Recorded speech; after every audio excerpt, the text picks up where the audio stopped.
Thank you. I am delighted to be here and scared. I'm honored and delighted to have this audience. Many of you know that we go back a long way. We've had a number of years. Many of you I've met way back in Unity, including Dave Bell, who is the founder of this organization. And there's some wonderful history. This particular topic for this afternoon is not an easy topic. And Carol, phenomenal. I'm glad you didn't know before you had to go find those two readings because they were spot on. They were so spot on.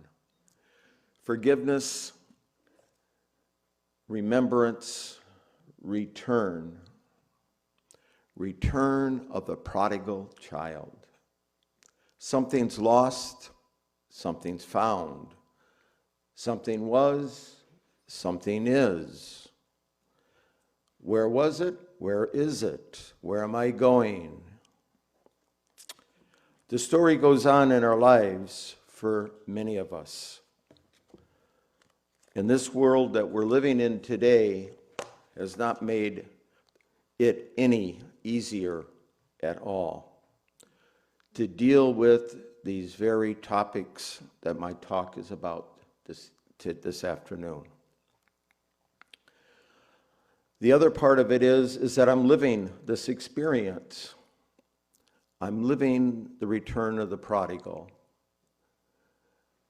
And for many of us, we're all at some point in our lives have lived this story, continue to live this story. It is the background to who and what it means to be a human being, I think, in this day and age, especially as I look at our audience, and also the audience that is here with us virtually, and I want to welcome every one of you and thank you.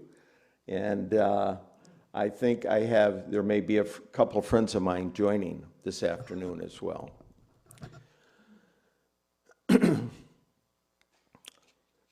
This particular talk is part 2, as Carol said. And part 1, so I see the return of the prodigal son, a 3-part series, and actually it goes into 4. The first part is the son, and we could all think as with our parents, our parental homes.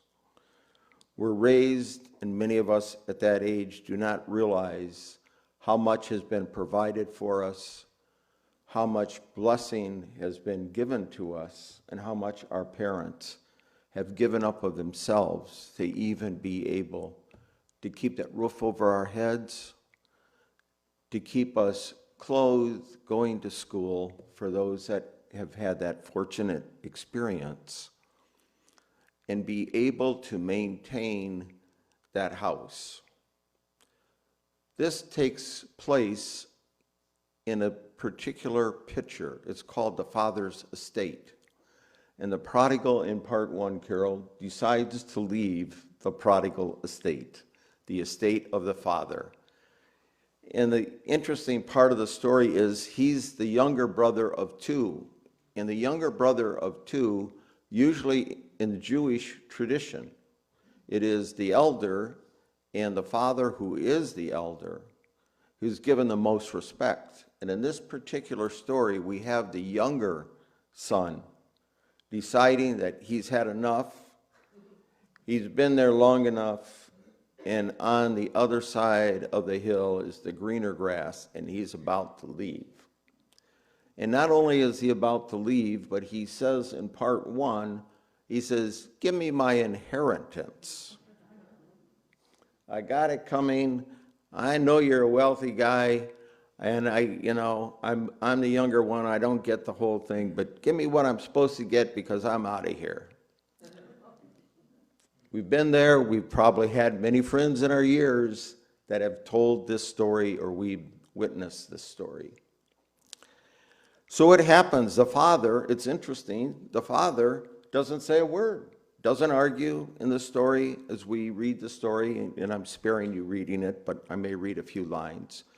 Doesn't argue, he says, okay, here's your inheritance, and the son splits, he takes off. And where we're going to pick up today is in part 2 of the story. And as I was considering this part 2 talk in the evenings, I would get these kind of mini visions of myself being up here and how it would happen and what it would look like. And I saw the picture of a heart in front of this podium. So you could, in your mind's eye, see a big heart in front of this podium. And the music was such a wonderful rendition of heart.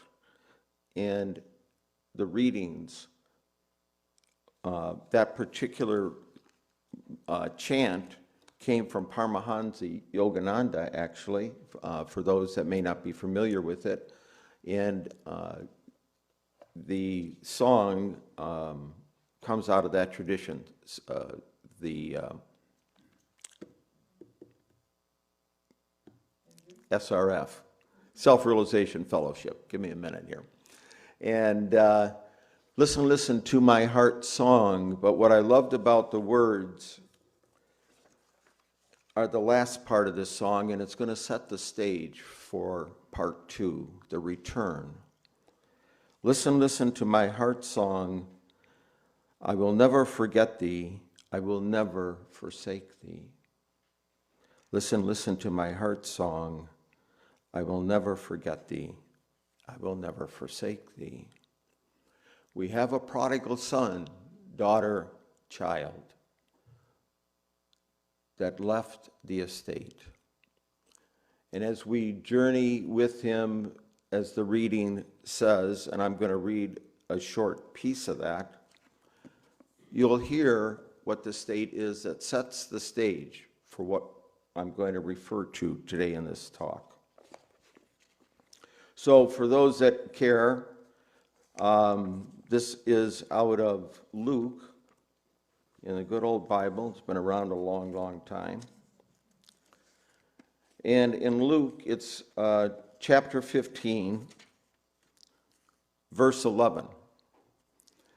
And the parable before this is the parable of the lost coin.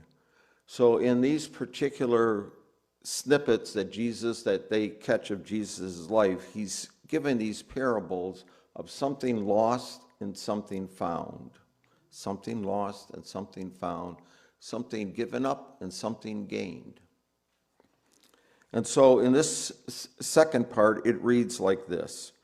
Not long after that, which is after he leaves, not long after that, the younger son got together all that he had, set off for a distant country, and there squandered his wealth in a wild living. Hello.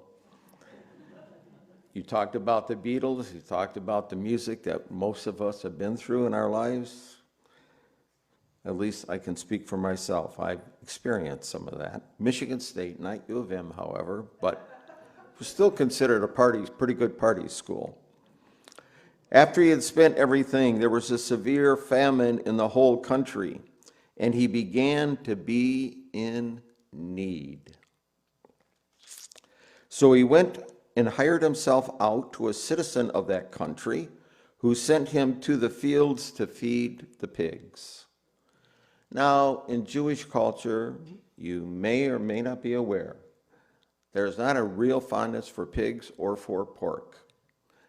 So when you set the stage of this young man, he is in the midst of the thing that he was raised, I ain't going there. And that's where he finds himself. He longed to fill his stomach with the pods that the pigs were eating, but no one gave him anything. Now we fast forward, and it says, when he came to his senses, and this is the part we're going to reflect on today, when he came to his senses. What is that 4 or 5 words mean when he came to his senses. He said, "How many of my father's hired servants have food to spare?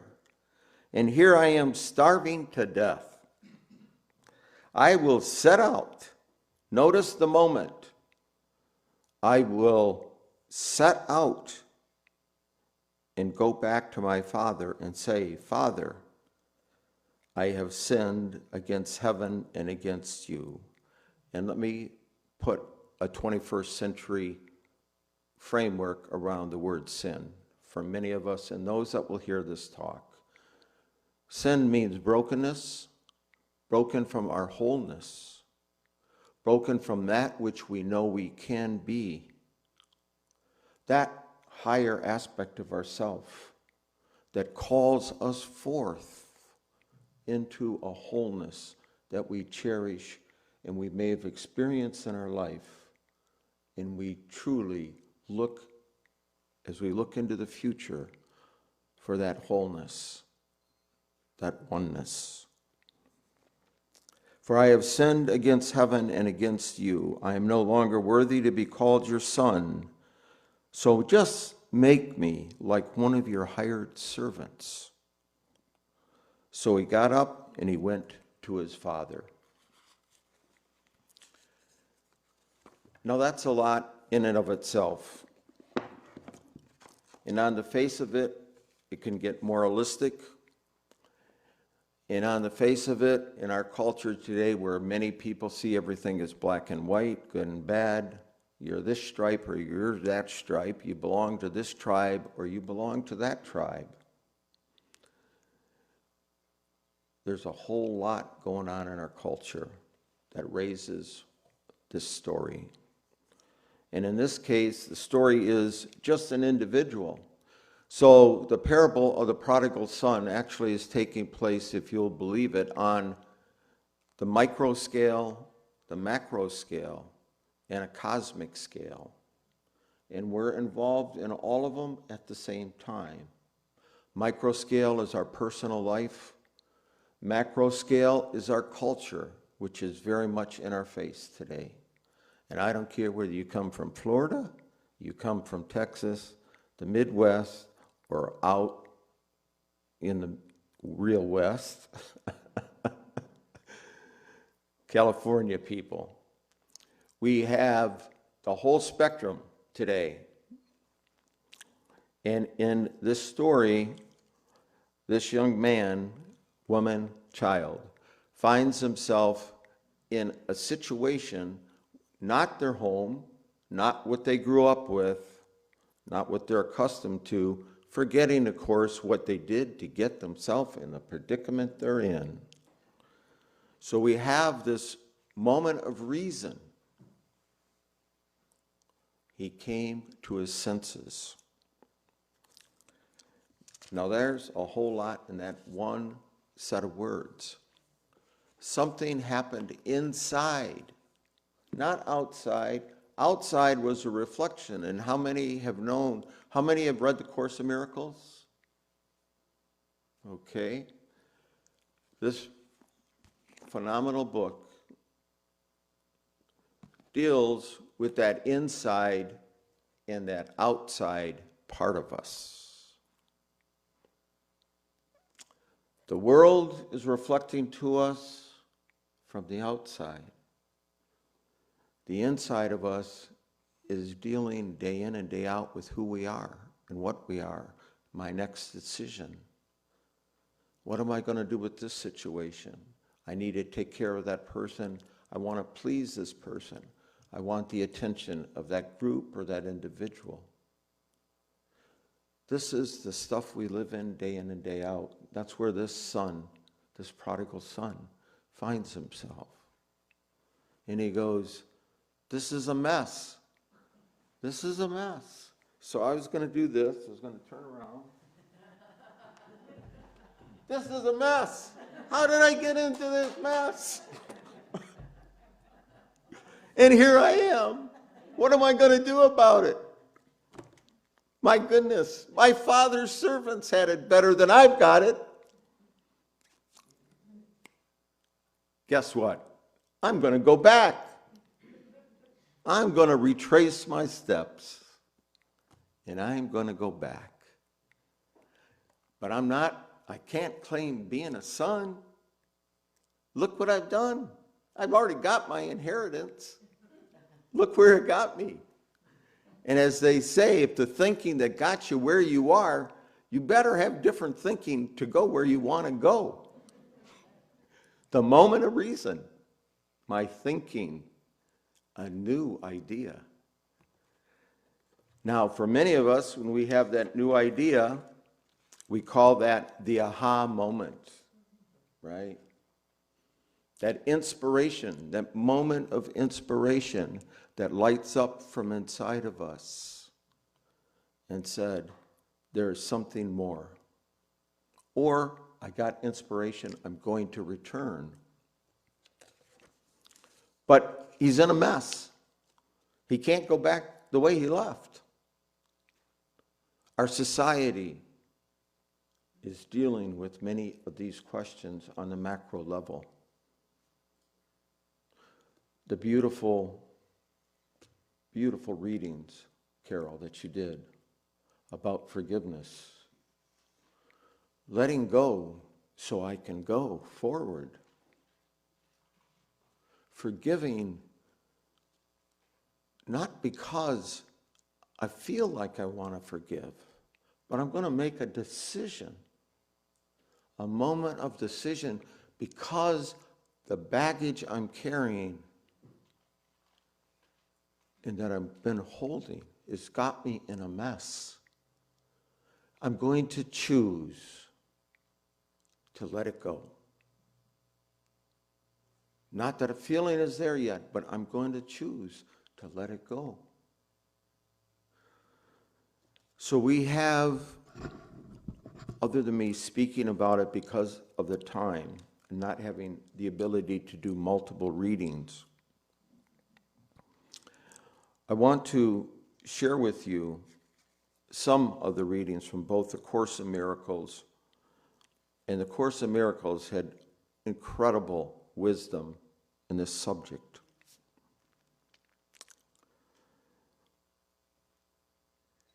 And before I go further, I want to take a moment now, and I've set the stage with you. And I'm going to pause for a moment, and I want to let you go inside and take a look at your life. Take a deep breath. And are there things,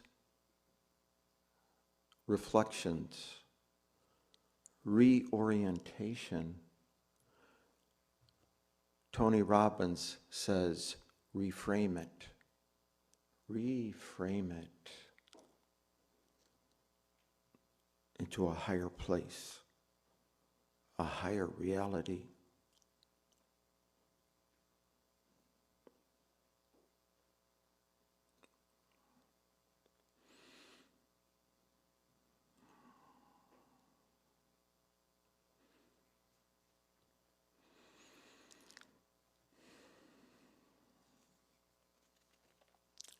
And where's the inspiration now as you come back? Where do we draw on the inspiration to redo the framing? So, in and of myself, and I wanted to start today with the mastermind invocation. How many have done mastermind in here, one form or another? So the mastermind is a 12-step process. And in that mastermind invocation, the very first step says this: in and of myself, I can do nothing. But with the Father's, and he doesn't say Father, with the mastermind's help, I can do all things. And then after that step number 2, with the mastermind, I can do all things. Step 3 through 12 are the steps to that reframing that we're talking about and that this talk is about today.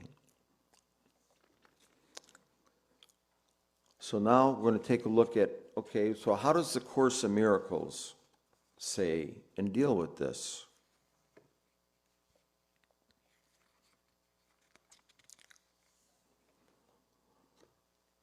Course in Miracles in chapter 15 talks about, or I'm sorry, chapter 14, actually.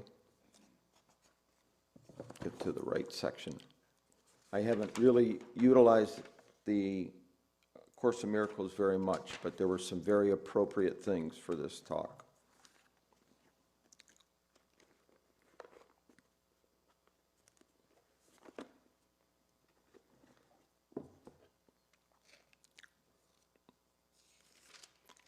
And I may skip the 14 part and just jump here.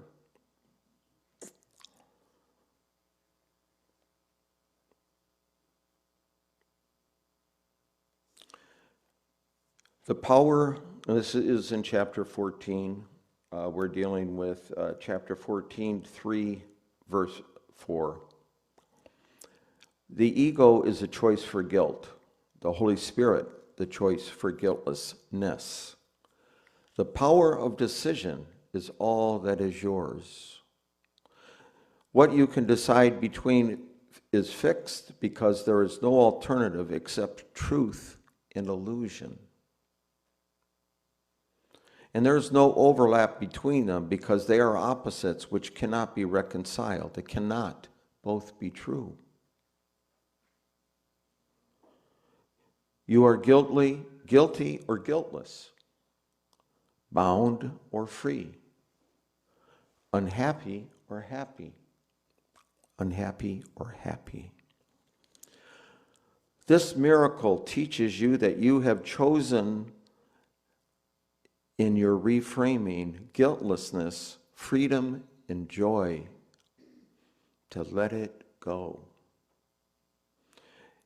It is not a cause, what you experience, but an effect.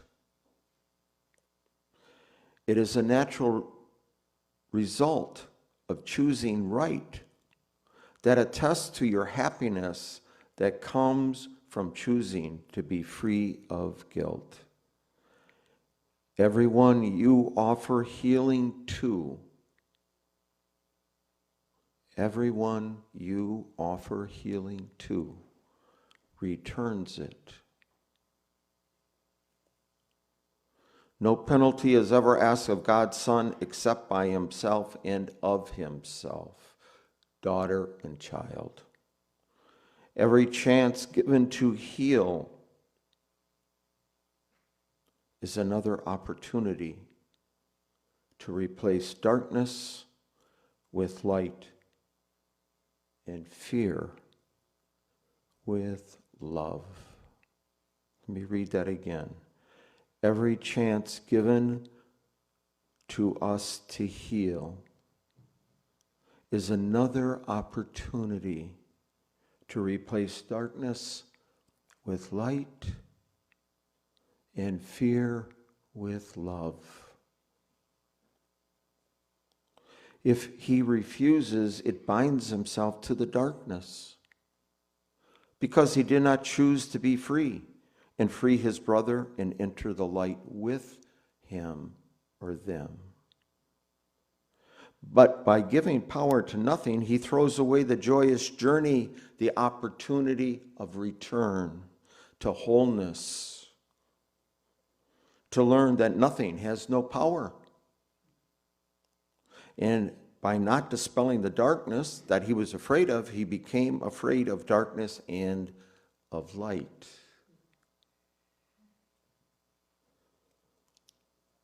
The joy of learning that darkness has no power over the son, daughter, and child of God is the happy lesson of the Holy Spirit. The joy of learning, not knowing, learning, that darkness has no power over the Son of God, daughter, child, is the happy lesson of the Holy Spirit that teaches in what you would learn and teach with him. It is his joy to teach and it will be yours in the experience of it. So as we release others, we are released. As we let go of the hatred, the fear, the domination, people in our culture, and I've wanted to speak about this for some time, everybody loves to talk about being disempowered or empowered. And I would say to you that are in that that quagmire, who is it that is disempowering you? And who is it that can empower you? And I would bring to your attention that it is you that can either disempower yourself or empower yourself by that which rises up and says, there is a better day. There is something more that I want. And about that return,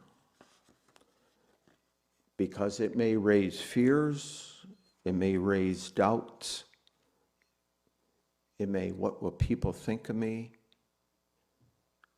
if I go against the grain? How will I handle it? What is our promise? Listen, listen to my heart's song. Listen, listen to my heart's song. I will never forget thee. I will never forsake thee. Listen, listen to your heart's song. You have an opportunity as this prodigal son, daughter, child. Make a choice.